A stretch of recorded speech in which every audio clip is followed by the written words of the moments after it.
higankeni iyo qawlihii guud iyo guryantii waa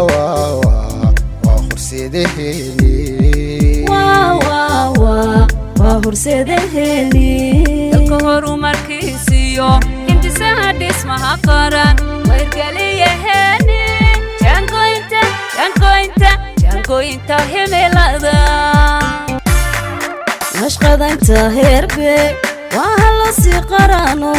nigsigiisu meel maray waa hawlihii guud garhaya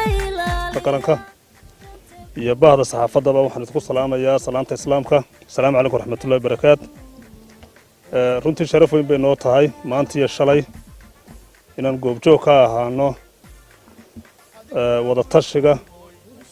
iyo kormeerka goobaha mashaariicda mashruucan laga fulinayo mashruucan sida hortay la sheegay waa mashruuc ka gooban qaybo fara badan qaybaha ugu muhiimsan ay ka mid tahay horumarinta xeebta weliba aagga dalxiiska wadada loo marayo moofadii cilmi boodhariya jacaylkood dib u habeyn badan lagu sameeyey oo iyadna bilicda iyo dalxiiska qayb badan ka qaadanaysa godka maareynta khashinka halkan aynu joogno ah beerta iyaduna dalxiiska ee beerta dooga noqonaysa baarkinka gaadiidka waaweyn oo iyaduna aynu tegi doono intaasoo dhammi waxay muujinaysaa inay berberi hore u socotay mashruucanna loo xushay jid wanaagsan oo berbere u keenayo horumar fiican qodobadaan isleeyahay mashruucan way ka soo bixi karaan faa'iidada waxaa ka mid ah kow bilic samaan in bilicda magaalada iyo degmada ay kor u qaado in dhaqaale ka soo baxo isdhexgal bulsho inuu yimaado oo reer berbere iyo dadweynaha reer somaliland inay isku yimaadaan hadday xeebta tahay iyo hadday beertan ay tahayba dhowr sano kadib inaynu aragno berbere oon ahayn berberada maanta aynu arkayno berbere qurux badan bilic wanaagsan leh berbere waxay noqon doontaa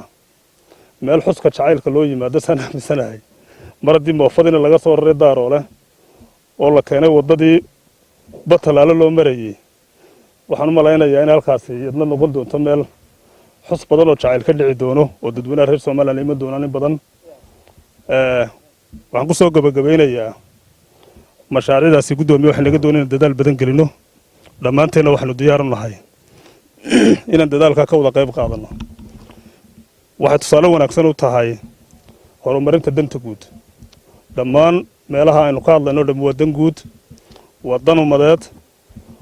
waana tusaalaha wanaagsan ee ah horumarinta danta guud ee ummadda in sidaa wanaagsan loo ilaaliyo loona dhowro